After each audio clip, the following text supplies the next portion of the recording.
Infelizmente, as pessoas não tinham onde morar, um indicava para o outro. À noite eles faziam o piquete entre eles. E assim começou a ocupação.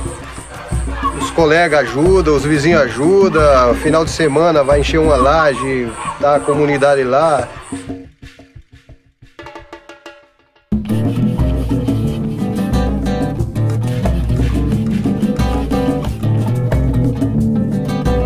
A ideia de fazer o vídeo, ela surgiu a partir da necessidade de ter mais um instrumento para a educação, tanto do pessoal de prefeitura como de população, principalmente a população. As áreas de risco, elas se formam porque a população normalmente ela não tem dinheiro, né? Ela não tem condições de habitar em um terreno que seja um terreno bom para a construção, então elas migram para essas áreas que sobram na cidade, né? Que são os terrenos mais baratos. Elas chegam a esse local, uma área de encosta, por exemplo. Os primeiros ocupam a parte de baixo, que é mais fácil de ser ocupada, e os últimos vão ocupar as partes mais inclinadas, as encostas.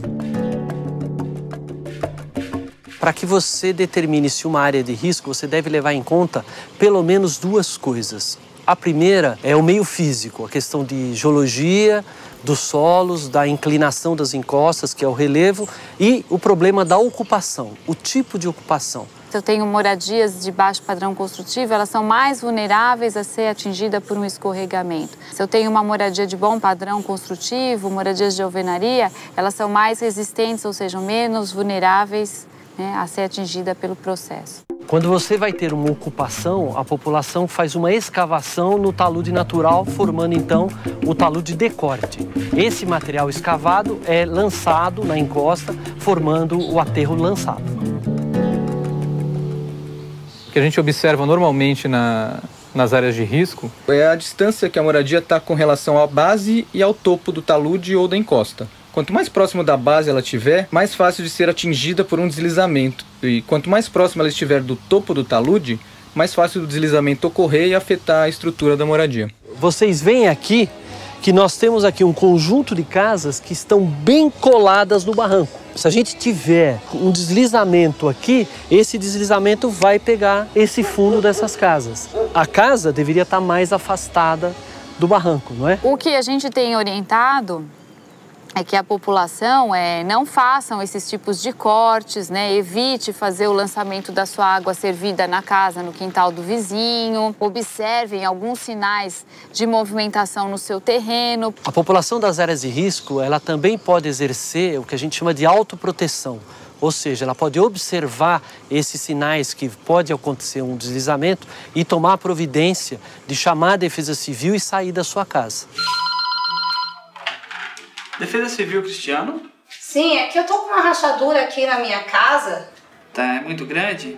A rachadura tá bem grande, sim. Aí de cima, embaixo, até o chão. E a largura dela? Mais ou menos de 2 a 3 dedos. Tem mais gente com a senhora aí? Tá, 2 crianças. Nós estaremos encaminhando para a senhora um pessoal qualificado para fazer a vistoria técnica e o acompanhamento do seu caso. Ah, tá bom, então eu aguardo, tá? Obrigado.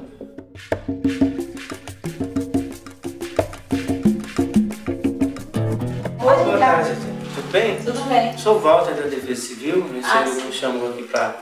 Essa rachadura que apareceu, ó. Ah, tá.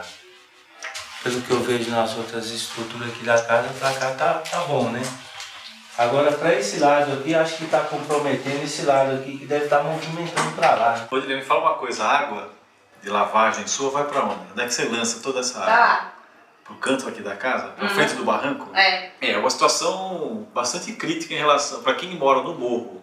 E começam a aparecer esses sinais, né? Uma rachadura, né? Então a gente sempre recomenda que se trabalhe com essa questão da água, essa água que está lançando no morro, não lançar mais. Como a água é o principal causador do deslizamento, você tem que cuidar daquela água que a pessoa usa na sua casa. E para isso você tem que fazer sistemas de drenagem eficientes que tirem a água do terreno e levem para a área, para a parte de baixo da encosta. O que a gente está observando aqui é o que a gente chama de lançamento de água servida em superfície. Normalmente o deslizamento ele se dá em época de chuva, pela água que se infiltra no solo e vai aumentando a sua umidade. E além dessa água da chuva, o esgoto lançado nas encostas, ele aumenta ainda mais a possibilidade desse deslizamento ocorrer. Quando você vai ter um deslizamento, o solo movimenta-se e descola da parte de cima da encosta. E aí você tem a formação do que a gente chama de trinca. Aí você pode ter uma trinca no solo, uma trinca no chão da casa ou uma trinca na parede da casa. Na verdade, a gente está mostrando, né, uma das principais evidências de movimentação de um terreno, né, de um barranco. Essa trinca tem uma espessura bastante razoável, né? Ela indica que toda essa porção do barranco, do talude, está descendo em direção ao rio, na proximidade, no limite com a moradia, né? A moradia está muito próxima à situação e a trinca teve uma evolução naquilo que a gente chama de degrau de abatimento, né? Quer dizer, há um deslocamento do terreno em função ao seu patamar aqui. Essa é a trinca da moradia, também uma das evidências de movimentação para deslizamentos. Então, sempre que a gente observar essas trincas, a gente pode ver até a abertura dela, é uma abertura relativamente grande, que indica que realmente o processo aqui de escorregamento está instalado e essa moradia está realmente se movimentando e a tendência é que ela continue descendo e vá desabar. Aqui eu sei que aqui é bem reto. Aqui já tem até aqui o piso tem uma lombadinha. Porque aqui você pegou a terra firme, não é? Agora aqui já foi como até que você puxou do próprio barranco e aterrou e ampliou aqui para frente para acontecer isso aí. Por isso que acontece. Tá. Normalmente a gente usa, quando a gente vai fazer a vistoria no local, a gente pega uma régua e faz um risco de assim, vertical, outro de cá. Aí você mede. Vamos supor, você pode colocar 20 centímetros aqui de um risco no outro. E ali os dias você viu que está dilatando, se já deu 21, ou 20,5, ou 22, você pode saber que ela está indo muito mais. Porque se os risquinhos estão se afastando, quer dizer que a própria rachadura está aumentando. E aqui atrás, né, teve um deslizamento aí, desceu o material junto com a bananeira, né, estacionou aí. Mas a parede ali não tem problema nenhum, certo? Só a bananeira que bateu ali que abriu um buraquinho, então que a gente vai usar aquele buraco até para fazer uma janela. Em geral, a vegetação natural ela ajuda a proteger o solo, assim como as gramíneas. E às vezes nós temos as bananeiras e outros tipos de vegetação que acumulam muita água e é bastante prejudicial à encosta. Em algumas situações, você vai ter postes, árvores e muros exatamente onde o solo está se movimentando. Quando eles inclinam, é uma forte evidência de que o deslizamento vai ocorrer. Você observando isso, tenha certeza que o seu terreno está movimentando e pode ter um deslizamento. Depois que ele ocorre, aquela marca que fica na encosta, onde a terra se desprendeu, é chamada de cicatriz. É muito importante observar se existem cicatrizes próximas da sua moradia. Isso é um forte indicativo de que outros deslizamentos podem ocorrer na sua área. A construção próxima dessas áreas deve ser evitada. Um outro problema que a gente tem nas áreas de risco, além do aterro lançado, seria o lixo e o entulho que são lançados em costa abaixo. Esse é um material que ele não tem uma resistência, ele não tem uma liga. Quando chove, é mais fácil dele deslizar e atingir as moradias que estão abaixo. A pessoa que mora na parte de cima, ela joga esse lixo, joga esse entulho, ela não sabe que, na verdade, ela gera um risco para o vizinho dele que mora em costa abaixo. Em situações que você tem chuvas, a água do escoamento superficial ou da chuva ou do escoamento concentrado, ela vai remobilizar esse material, esse lixo, e ele pode descer em costa. Então, já tivemos várias situações de escorregamentos em áreas com lixo, né, material que chegou a fazer vítimas fatais. As pessoas vêm de um aluguel difícil, então não tem para onde ir, vai fazendo a sua moradia. Quem não gostaria de morar num local decente?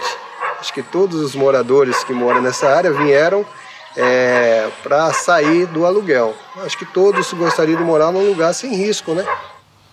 É claro que todo mundo deveria morar num lugar seguro. Mas se você já vive numa área de risco, lembre-se que existem maneiras de se autoproteger. Não faça cortes tão altos e inclinados no seu terreno.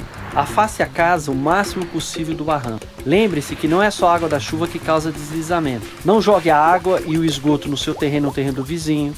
Não jogue lixo, entulho e terra escavada barranco abaixo, que esses materiais também podem deslizar. Fique alerta aos sinais que indicam que o terreno está se movimentando, como as trincas ou rachaduras no chão e nas paredes, a inclinação de postes, árvores, muros. E o mais importante, em época de chuva, se você perceber que a sua casa está em risco, chame a Defesa Civil e saia imediatamente. Lembre-se que a vida é o bem mais precioso que você tem. Converse com a prefeitura da sua cidade, informe sobre os problemas que você observa na sua casa e no seu bairro. As áreas de risco são um problema dos moradores, dos governos e da sociedade como um todo. Para resolvê-lo, cada um tem que fazer a sua parte.